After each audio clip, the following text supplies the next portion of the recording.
नमस्कार, मेहरा माई की रसोईमध्ये तुमचे सर्वांचे खूप खूप स्वागत आहे। आजची आपली रेसिपी आहे उपवासाची भेळ। चला तर मग रेसिपीला सुरुवात करू। रेसिपीला लागणारे साहित्य पाहू। इथे आपण 50 ग्राम राजगिऱ्याची लाही घेतलेली आहे। चवीपुरते मीठ घ्यायचे आहे। थोडेसे लिंबू लागेल आपल्याला। 1 चमचा शेंगदाणे, 1 चमचा काजू, 1 चमचा किशमिश, 1 चमचा खोबरं, 1 मध्यम आकाराचा बटाटा उकडून घेतलेला आहे, थोडेसे तिखट, थोडीशी साखर। चला तर मग रेसिपीला सुरुवात। शेंगदाणे आणि खोबरं भाजून घेऊ।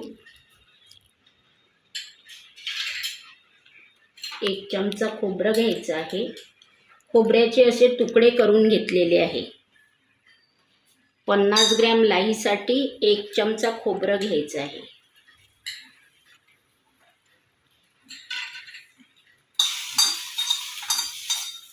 इथे आपले खोबरे छान भाजून झालेले आहे। ओलं पण खोबरं वापरू शकता। ओलं खोबरं भाजायची गरज नाही राहत। 1 चमचा शेंगदाणे, हे पण छान भाजून घेऊ। इथे आपले शेंगदाणे भाजून झालेले आहे, काढून घेऊ।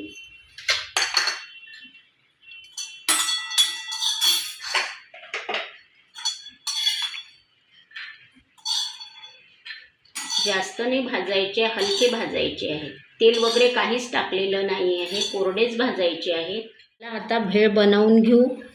इथे लाह्या टाकू आपण एका बाउलमध्ये। उकडलेल्या बटाट्याचे छोटे छोटे तुकडे करायचे आहेत। जास्त शिजलेला बटाटा आपल्याला इथे नको आहे, छोटे छोटे पीसेस करायचे आहेत।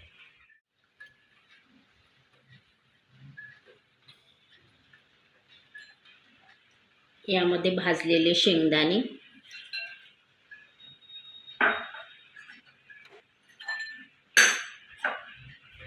भाजलेलं खोबरं, ओलं खोबरं भाजायची गरज नाही होणार आपल्याला, किशमिश 1 चमचा,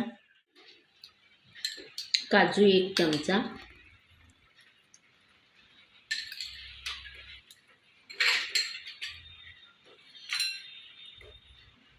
अर्धा टीस्पून तिखट,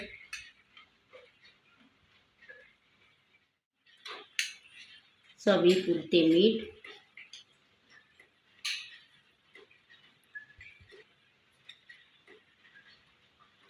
अर्धा चमचा साखर,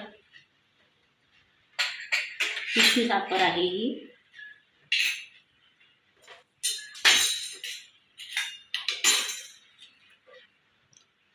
अर्धी लिंबू,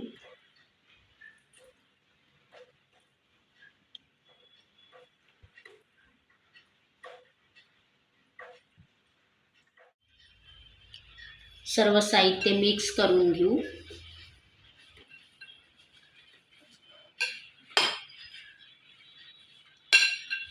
इथे आपली उपवासाची भेळ तयार आहे।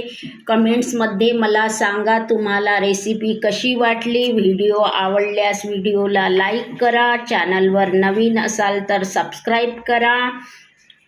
लवकरच भेटू अशा छान रेसिपी बरोबर। तोवर मस्त रहा, खुश रहा, आनंदी रहा आणि सर्वात महत्त्वाचे म्हणजे खात रहा। धन्यवाद।